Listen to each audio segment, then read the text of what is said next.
ఓం శాంతి.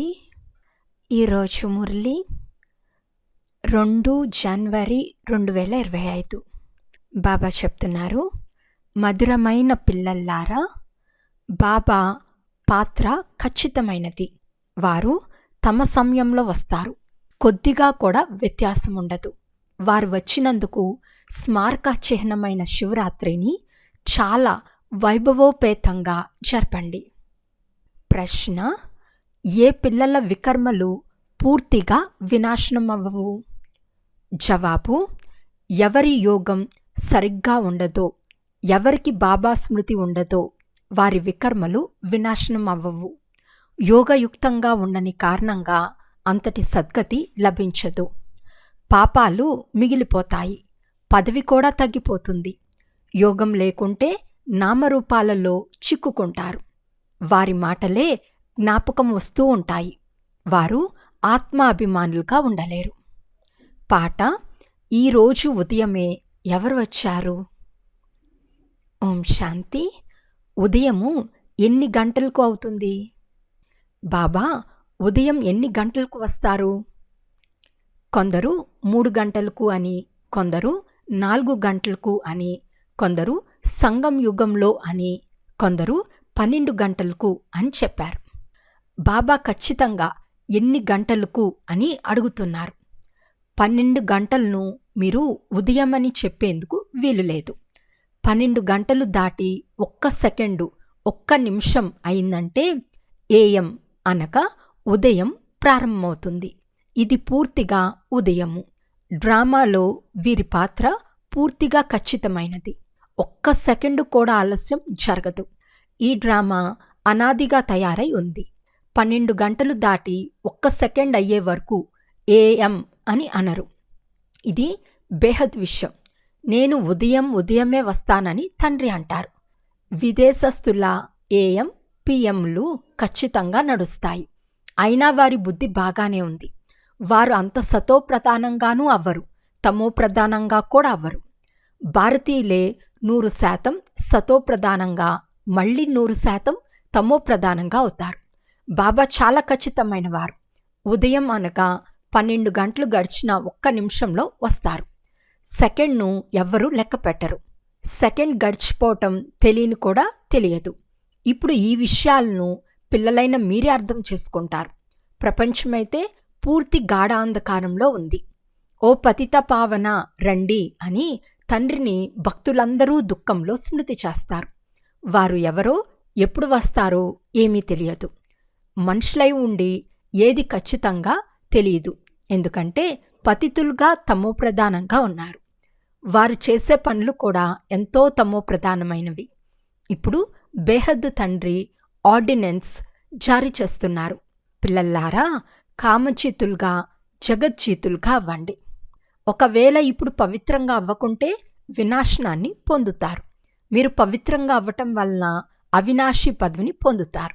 మీరు రాజయోగాన్ని నేర్చుకుంటున్నారు కదా. పవిత్రులు కండి, యోగులు కండి అని స్లోగన్ కూడా రాస్తారు. వాస్తవానికి రాజయోగులుగా అవ్వండి అని రాయాలి. యోగి అనున్నది సాధారణ పదం. బ్రహ్మతత్వంతో యోగాన్ని జోడించేవారు కూడా యోగులే.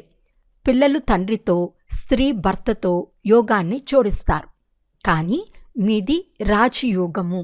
బాబా రాజయోగాన్ని నేర్పిస్తారు కనుక రాజయోగము అని రాయటం సరైనది. పవిత్రులుగా అవ్వండి, రాజయోగులుగా అవ్వండి. రోజురోజుకు కరెక్షన్స్ జరుగుతూ ఉంటాయి. నేడు మీకు గుహ్యాతి గుహ్యమైన విషయాలు వినిపిస్తున్నాను అని తండ్రి కూడా చెప్తారు. ఇప్పుడు శివజయంతి కూడా రానున్నది. మీరు శివజయంతిని చాలా బాగా ఆచరించాలి. శివజయంతిలో చాలా బాగా సర్వీస్ చేయాలి. ఎవరి వద్ద ప్రదర్శిని ఉందో వారందరూ వారి వారి సేవా కేంద్రాలలో లేక ఇళ్లలో శివజయంతిని బాగా జరుపుకోండి. మరియు శివబాబా గీతా జ్ఞానదాత తండ్రి నుండి బేహద్ వారసత్వాన్ని తీసుకునే మార్గాన్ని వచ్చి తెలుసుకోండి అని రాయండి. భలే దీపాలు మొదలైనవి కూడా వెలిగించండి. ఇంటింట్లో శివజయంతిని జరుపుకోవాలి. మీరు జ్ఞానగంగలు కదా, కనుక ప్రతి ఒక్కరి వద్ద గీతా పాఠశాల ఉండాలి. ఇంటింట్లో గీతను చదువుతారు కదా. పురుషుల కన్నా మాతలు భక్తిలో తీవ్రంగా ఉంటారు. గీతను చదివే పరివారాలు కూడా ఉంటాయి. కనుక ఇంట్లో కూడా చిత్రాలను ఉంచుకోవాలి. బేహద్దు తండ్రి నుండి వారసత్వాన్ని మళ్ళీ వచ్చి తీసుకోండి అని రాయండి. ఈ శివ జయంతి పండుగ వాస్తవానికి మీకు సత్యమైన దీపావళి. ఎప్పుడైతే శివబాబా వస్తారో అప్పుడు ఇంటింట్లో ప్రకాశం వచ్చేస్తుంది. ఈ పండుగను చాలా బాగా దీపాలు మొదలైనవి వెలిగించి ప్రకాశవంతంగా చేసి ఆచరించండి. మీరు సత్యమైన దీపావళిని జరుపుకుంటారు. సత్యుగంలో ఫైనల్ కావాలి. అక్కడ ఇంటింట్లో ప్రకాశమే ప్రకాశం ఉంటుంది. అనగా ప్రతి ఆత్మ జ్యోతి వెలుగుతూ ఉంటుంది. ఇక్కడైతే అంధకారం ఉంటుంది. ఆత్మలు అసురి బుద్ధి గలవారిగా అయ్యారు. అక్కడ ఆత్మలు పవిత్రంగా ఉన్న కారణంగా దైవీ బుద్ధి ఉంటుంది. ఆత్మయే పతితంగా, ఆత్మయే పావనంగా అవుతుంది. ఇప్పుడు మీరు విలువలేని వారి నుండి అమూల్యమైన వారిగా అవుతున్నారు. ఆత్మ పవిత్రంగా అవటం వలన శరీరం కూడా పవిత్రమైనదే లభిస్తుంది. ఇక్కడ ఆత్మ అపవిత్రంగా ఉన్నందున శరీరం మరియు ప్రపంచం కూడా అపవిత్రంగా ఉంది. ఈ విషయాలను మీలో కూడా కొందరు మాత్రమే యథార్థంగా అర్థం చేసుకున్నారు. వారిలో సంతోషం ఉంటుంది. పురుషార్థమైతే నెంబర్ వారుగా చేస్తూ ఉంటారు. గ్రహచారం కూడా ఉంటుంది. ఎప్పుడైనా రాహుగ్రహచారం కూర్చుంటే ఆశ్చర్యంగా వదిలి వెళ్ళిపోతారు. బృహస్పతి దశ మారి రాహుదశ వచ్చి కూర్చుంటుంది. కామ వికారంలోకి వెళ్ళారు అంటే రాహుదశ కూర్చుంటుంది. మలయుద్ధం జరుగుతుంది. మాతలైన మీరు చూసి ఉండరు. ఎందుకంటే మాతలను ఇంటి ఇల్లాలు అని అంటారు. భ్రమరాన్ని ఇల్లాలు అనగా ఇంటిని తయారు చేసేవి అని అంటారని మీకు తెలుసు. ఇంటిని తయారు చేసే మంచి నైపుణ్యం ఉంది కనుక ఇల్లాలు అనే పేరు ఉంది. ఎంత శ్రమ పడుతుంది! అది కూడా పక్కా మేస్త్రీలు 2-3 గదులను తయారు చేస్తుంది. 3-4 క్రిములను తీసుకొస్తుంది. అలాగే మీరు కూడా భ్రమణీయులు. ఒకరిద్దరిని తయారు చేయండి, లేక 10-12 మందినైనా తయారు చేయండి. 100 మందినైనా 500 మందినైనా తయారు చేయండి. మండపం మొదలైనవి తయారు చేస్తారు. ఇది కూడా ఇంటిని తయారు చేయటమే కదా. అందులో కూర్చుని అందరికీ బూ చేస్తారు. అప్పుడు ఎవరైనా అర్థం చేసుకుంటే క్రిముల నుండి బ్రాహ్మణులుగా అవుతారు. కొందరు పాడై కుళ్ళిపోతారు. అనగా ఈ ధర్మం వారు కారని అర్థం. ఈ ధర్మం వారికి మాత్రమే పూర్తిగా టచ్ అవుతుంది. మీరు కూడా మనుషులే కదా. మీ శక్తి ఆ భ్రమరం కంటే ఎక్కువగా ఉంటుంది. మీరు 2000 మంది సభలోనైనా ఉపన్యాసించగలరు. మున్ముందు 4-5 వేల మంది గల సభకు కూడా మీరు వెళ్తారు. భ్రమరానికి మీతో పోలిక ఉంది. ఈ రోజుల్లో సన్యాసులు కూడా వెలుపల విదేశాలకు వెళ్ళి మేము భారతదేశపు ప్రాచీన రాజయోగాన్ని నేర్పిస్తామని చెప్తున్నారు. ఈ రోజుల్లో మాతలు కూడా కాషాయ వస్త్రాలను ధరించి వెళ్ళి విదేశస్తులను మోసం చేసి వస్తారు. భారతదేశ ప్రాచీన రాజయోగాన్ని భారతదేశానికి వచ్చి నేర్చుకోండి అని వారికి చెప్తారు. భారతదేశానికి వచ్చి నేర్చుకోండి అని మీరు చెప్పరు. మీరు విదేశాలకు వెళ్ళినట్లయితే అక్కడే కూర్చుని అర్థం చేయిస్తారు. ఈ రాజయోగాన్ని నేర్చుకుంటే మీరు స్వర్గంలో జన్మిస్తారు అని చెప్తారు. ఇందులో దుస్తులు మొదలైనవి మార్చుకునే మాటే లేదు. ఇక్కడ దేహం యొక్క సర్వ సంబంధాలను మర్చి స్వయాన్ని ఆత్మగా భావించి తండ్రిని స్మృతి చేయండి. తండ్రియే ముక్తిదాత, మార్గదర్శకుడు. అందర్నీ దుఃఖం నుండి విడుదల చేస్తారు. ఇప్పుడు మీరు సతో ప్రధానంగా అవ్వాలి. మీరు మొదట బంగారు యుగంలో ఉండేవారు. ఇప్పుడు ఇనుప యుగంలో ఉన్నారు. పూర్తి విశ్వం, అన్ని ధర్మాల వారు ఇనుప యుగంలో ఉన్నారు. ఏ ధర్మం వారు దొరికినా స్వయాన్ని ఆత్మగా భావించి నన్ను స్మృతి చేసినట్లయితే మీరు పావనంగా అవుతారు. మళ్ళీ నేను జతలో తీసుకువెళ్తానని తండ్రి చెప్తున్నారని చెప్పండి. కేవలం ఇంతే చెప్పండి, ఎక్కువద్దు. ఇది చాలా సహజమైంది. మీ శాస్త్రాలలో కూడా ఇంటింట్లో సందేశాన్ని ఇచ్చారని ఉంది. ఎవరో ఒకరు మిగిలిపోతే అతను నాకు ఎవరు తెలియచేయలేదని ఫిర్యాదు చేశాడు. తండ్రి వచ్చారు కనుక దండోరా వేయించాలి. శాంతిధామము, సుఖధామాల వారసత్వం నిచ్చేందుకు తండ్రి వచ్చారని ఒక్కరోజు అందరికీ తప్పకుండా తెలుస్తుంది. ఎప్పుడు దేవతా ధర్మం ఉండేదో అప్పుడు వేరే ధర్మాలేవీ లేవు. అందరూ శాంతిధామంలో ఉండేవారు. ఇలా ఆలోచిస్తూ ఉండాలి. స్లోగన్లు తయారు చేయాలి. దేహసహితంగా సర్వ సంబంధాలను వదిలేయండి అని తండ్రి చెప్తున్నారు. స్వయాన్ని ఆత్మగా భావించి తండ్రినైన నన్ను స్మృతి చేసినట్లయితే ఆత్మ పవిత్రంగా అవుతుంది. ఇప్పుడు ఆత్మలు అపవిత్రంగా ఉన్నారు. ఇప్పుడు అందర్నీ పవిత్రంగా చేసి తండ్రి మార్గదర్శకులుగై వాపస్ తీసుకువెళ్తారు. అందరూ తమ తమ విభాగాలలోకి వెళ్ళిపోతారు. మళ్ళీ దేవతా ధర్మం వారు నెంబర్ వార్గా వస్తారు. ఎంత సహజం! ఇది బుద్ధిలో ధారణ అవ్వాలి. సర్వీస్ చేసేవారు గుప్తంగా ఉండలేరు. డిస్సర్వీస్ చేసేవారు కూడా గుప్తంగా ఉండలేరు. సేవాదారి పిల్లలను పిలుస్తూ ఉంటారు. ఎవరు కొద్దిగా కూడా జ్ఞానాన్ని వినిపించలేరో వారిని పిలవరు. వారు ఇంకా పేరును పాడు చేస్తారు. బీకేలు ఇలా ఉంటారా అని అంటారు. పూర్తి జవాబు కూడా చెప్పరు. కనుక పేరు చెడగొట్టినట్లే కదా. శివబాబాకు చెడ్డ పేరు తెచ్చేవారు ఉన్నతమైన స్థానాన్ని పొందలేరు. ఎలా? ఇక్కడ కూడా కొందరు కోటేశ్వరులు ఉన్నారు. పద్మాపదం పతులు కూడా ఉన్నారు. కొందరు ఆకలితో చనిపోతున్నారు. అలాంటి బికారులు కూడా వచ్చి రాకుమారులుగా అవుతారు. స్వర్గానికి రాకుమారునిగా ఉండే అదే శ్రీకృష్ణుడు మళ్ళీ బికారిగా అవుతాడు. మళ్ళీ బికారి నుండి రాకుమారునిగా అవుతాడని ఇప్పుడు పిల్లలైన మీకే తెలుసు. ఇతను బికారిగా ఉండేవాడు కదా, కొద్దిగా సంపాదించాడు. అది కూడా పిల్లలైన మీ కొరకే. లేనట్లయితే మీ సంపాదన ఎలా జరుగుతుంది? ఈ విషయాలు శాస్త్రాలలో లేవు. శివబాబాయే వచ్చి తెలియజేస్తారు. ఇతను పల్లె పిల్లవాడిగా ఉండేవాడు. పేరు శ్రీకృష్ణుడేమీ కాదు. ఇది ఆత్మకు సంబంధించిన విషయం. కనుక మనుషులు తికమకలో ఉన్నారు. కనుక బాబా అర్థం చేయిస్తున్నారు. శివజయంతి సందర్భంగా ప్రతి ఒక్కరూ ఇంటింట్లో చిత్రాలపై సర్వీస్ చేయండి.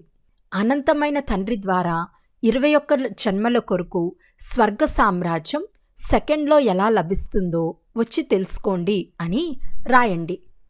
ఎలా దీపావళి సందర్భంలో మనుషులు చాలా దుకాణాలు తెరిచి కూర్చుంటారో మీరు అవినాశి జ్ఞానరత్నాల దుకాణాన్ని తెరిచి కూర్చోవాలి. మీది ఎంత మంచి అలంకరింపబడిన దుకాణంగా ఉంటుంది. మనుషులు దీపావళి సందర్భంగా చేస్తారు. ఎలా దీపావళి సందర్భంలో మనుషులు చాలా దుకాణాలు తెరిచి కూర్చుంటారో మీరు అవినాశి జ్ఞానరత్నాల దుకాణాన్ని తెరిచి కూర్చోవాలి. మీది ఎంత మంచి అలంకరింపబడిన దుకాణంగా ఉంటుంది. మనుషులు దీపావళి సందర్భంగా చేస్తారు. మీరు శివజయంతి సందర్భంగా చెప్పండి. శివబాబా అందరి దీపాలను వెలిగిస్తారు. మిమ్మల్ని విశ్వాధిపతులుగా చేస్తారు. వారు లక్ష్మీ నుండి వినాశీ ధనాన్ని వేడుకుంటారు. ఇక్కడ మీకు జగదాంబ ద్వారా విశ్వ సామ్రాజ్యం లభిస్తుంది. ఈ రహస్యాన్ని తండ్రి అర్థం చేయిస్తారు.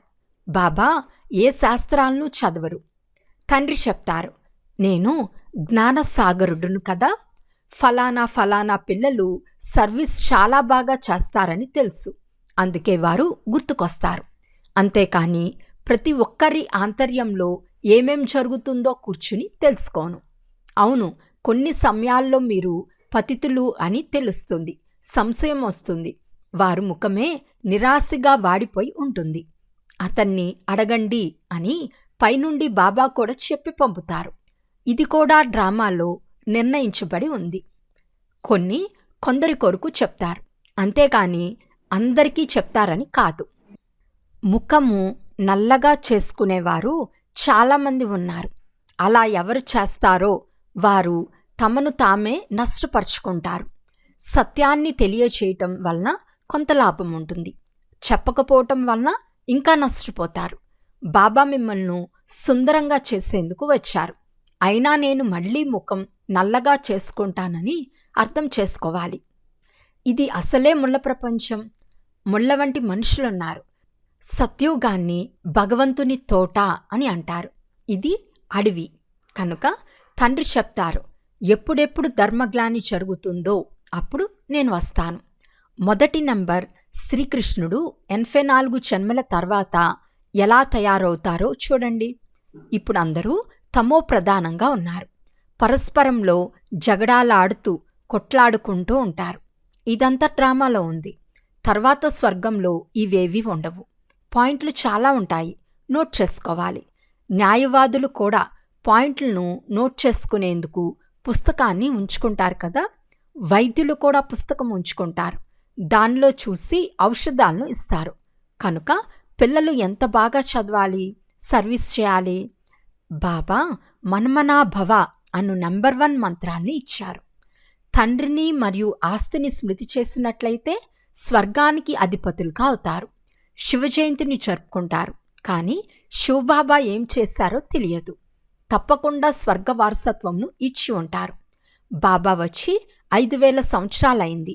స్వర్గం నుండి నరకం, నరకం నుండి స్వర్గం తయారవుతుంది. తండ్రి అర్థం చేస్తున్నారు, పిల్లలారా, యోగయుక్తులుగా అయితే మీకు ప్రతి విషయము బాగా అర్థమవుతుంది. కానీ యోగం సరిగ్గా లేకుంటే, తండ్రి స్మృతి లేకుంటే ఏమీ అర్థం చేసుకోలేరు. వికర్మలు కూడా వినాశనం అవ్వవు. యోగయుక్తులుగా ఉండినట్లయితే ఇంత సద్గతి కూడా లభించదు. పాపం మిగిలిపోతుంది. తర్వాత పదవి కూడా తగ్గిపోతుంది. యోగం అస్సలు లేకుండా చాలామంది ఉన్నారు. నామరూపాలలో చిక్కుకుని ఉంటారు. వారి స్మృతి వస్తూ ఉంటుంది. మరి వికర్మలు ఎలా వినాశనం అవుతాయి? ఆత్మాభిమానులుగా అవ్వండి అని తండ్రి చెప్తున్నారు. అచ్చా, మధురాతి మధురమైన అపురూపమైన పిల్లలకు మాతాపిత బాప్దాదాల ప్రియ స్మృతులు మరియు గుడ్ మార్నింగ్. ఆత్మీక పిల్లలకు ఆత్మీక తండ్రి నమస్తే. ఆత్మీక తండ్రికి ఆత్మీక పిల్లల యొక్క ప్రియ స్మృతులు మరియు నమస్తే నమస్తే నమస్తే. ధారణ కొరకు ముఖ్య సారం. ఫస్ట్ పాయింట్, శివ జయంతి సందర్భంగా అవినాశి జ్ఞానరత్నాల దుకాణాన్ని తెరిచి సేవ చేయండి. ఇంటింట్లో ప్రకాశాన్ని నింపి అందరికీ తండ్రి పరిచయంను ఇవ్వండి. సెకండ్ పాయింట్, సత్యమైన తండ్రితో సత్యంగా ఉండాలి. ఏదైనా వికర్మ చేసి బాబా నుండి దాచరాదు.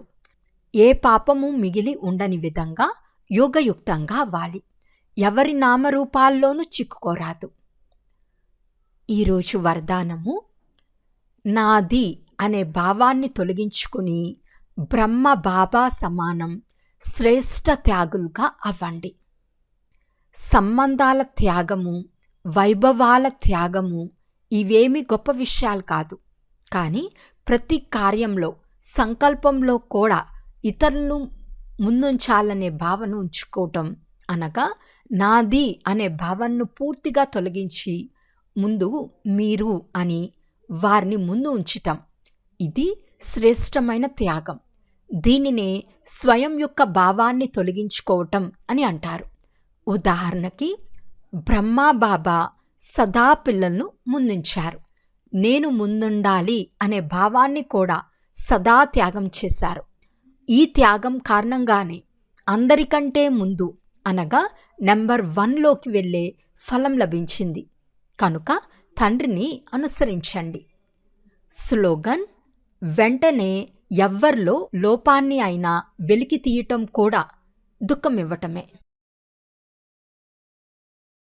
అచ్చా, ఓం శాంతి.